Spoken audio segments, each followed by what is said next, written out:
آج کی ہماری اس ویڈیو کا جو موضوع ہے وہ ہے بدر کی جنگ بدر کا مقام اسلامی تاریخ کی پہلے بڑے مارکوں میں سے ایک غزوہ بدر کو پیغمبر اسلام صلی اللہ علیہ وسلم کے اہم ترین کارناموں میں سے ایک کے طور پر یاد کیا جاتا ہے۔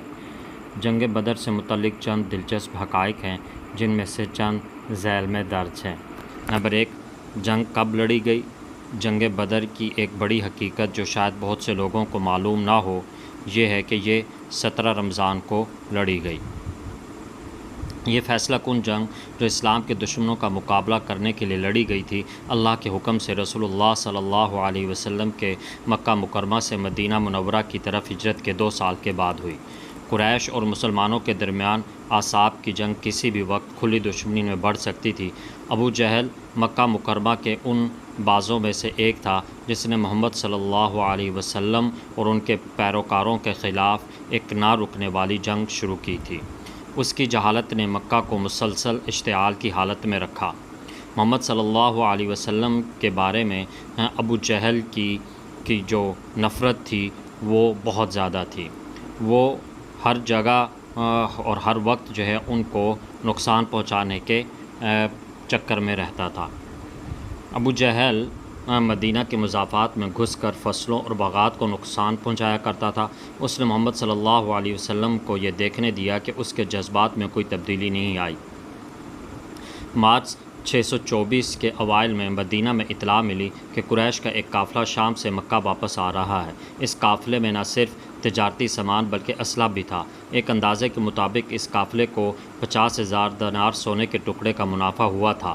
انہی اطلاعات کے مطابق اسلحہ اور نئی حاصل شدہ دولت کو مسلمانوں کے خلاف لڑنے کے لیے فوج کو لیس کرنے کے لیے استعمال کیا جانا تھا۔ اس قافلے کی قیادت قبیلہ بنو امیہ کے سردار ابو سفیان کر رہے تھے۔ محمد مصطفیٰ صلی اللہ علیہ وسلم نے کارواں مکہ کو روکنے کا فیصلہ کیا۔ انہوں نے ابو لبابہ کو مدینہ کا گورنر مقرر کیا اور 313 آدمیوں کی فوج کے ساتھ شہر چھوڑ دیا۔ ان میں 80 مہاجرین اور 233 انصار تھے۔ ان کی منزل مدینہ کے جنوب مغرب میں واقع ایک گاؤں بدر تھا جہاں انہیں مکہ کے قافلے سے رابطہ کرنے کی امید تھی۔ اس وقت مسلمانوں کو یہ معلوم نہیں تھا کہ وہ قریش کے قافلے کو کبھی نہیں دیکھ پائیں گے اور اس کے بجائے وہ میدان جنگ میں قریش کے لشکر سے تصادم میں مصروف ہو جائیں گے۔ اسی دوران مکہ کے جاسوسوں نے اطلاع دی، ابو سفیان کو یہ اطلاع بھی دی کہ مسلمانوں کا ایک گروہ مدینہ سے نکل گیا ہے اور تیزی سے اس قافلے کی طرف بڑھ رہا ہے۔ یہ سنتے ہی اس نے کارواں کا روایتی راستہ ترک کر دیا، قافلے کو مغرب کی طرف بحیر احمر کے ساحل کی طرف لے گیا اور پھر ایک ایسے راستے کے ذریعے مکہ مکرمہ کے طرف جنوب کی طرف مڑ گیا۔ اس نے ایک قاصد کو مکہ بھیجا اور مدد طلب کی۔ مکہ میں ابو جہل پہلے ہی نخلہ کے واقعے کے بعد مسلمانوں کے خلاف عوامی غصے کو بھڑکانے میں مصروف تھا۔ اس نے بے تابی سے ابو سفیان کی اپیل کا جواب دیا اور مکہ سے 1000 جنگجوؤں کی ایک فوج کو مسلمانوں کے خلاف 100 گھڑ سواروں کے ساتھ لے کر نکلا۔ 700 اونٹوں کی ٹرین جنگ اور دیگر سامان لے کر گئی تھی۔ انفینٹری نے زنجیر اور زرہ بختر پہن رکھا تھا۔ محمد صلی اللہ علیہ وسلم کو معلوم نہیں تھا کہ ایک لشکر مکہ سے نکل کر قریش کے قافلے کی حفاظت اور مسلمانوں کو للکارنے کے لیے مدینہ کی طرف بڑھ رہا ہے۔ جب رسول اللہ صلی اللہ علیہ وسلم بدر کے ماحول میں پہنچے تو آپ نے علی ابن طالب کو ارد گرد کے علاقے کا جائزہ لینے کے لیے بھیجا۔ بدر کے کنویں پر علی رضی اللہ تعالیٰ عنہ نے پانی لے جانے والوں کو پکڑ لیا۔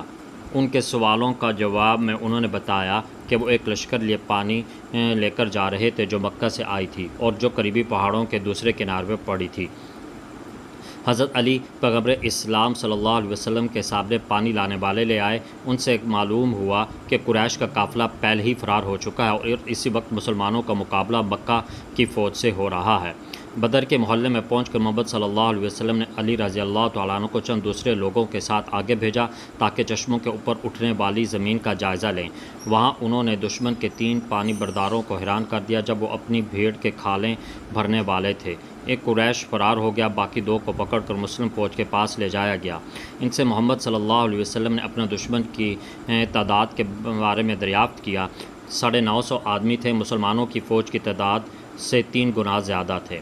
وہ 700 اونٹوں اور 100 گھوڑوں پر سوار تھے۔ یہ سب سے اہم معلومات حضرت علی رضی اللہ تعالیٰ عنہ کے ذریعے حاصل ہوئی تھی۔ ان کے اس اقدام نے ایک طرف مسلمانوں کو ہوشیار کر دیا اور دوسری طرف دشمن کی حیرانی کا فائدہ اٹھا کر لوٹ لیا۔ مسلمان اس سے ملنے کے لیے تیار تھے، اس کے باوجود قریب ایک امیر کارواں کے بجائے ایک فعال، جارح اور خوفناک دشمن کی موجودگی نے مسلمانوں کو ساری صورتحال کو بدل کر رکھ دیا تھا، اور انہیں اس کے ساتھ تصادم کے خطرات اور امکانات کا تازہ اندازہ لگانا پڑا۔ اور ان کے ساتھ صرف 2 گھوڑے اور 70 اونٹ تھے۔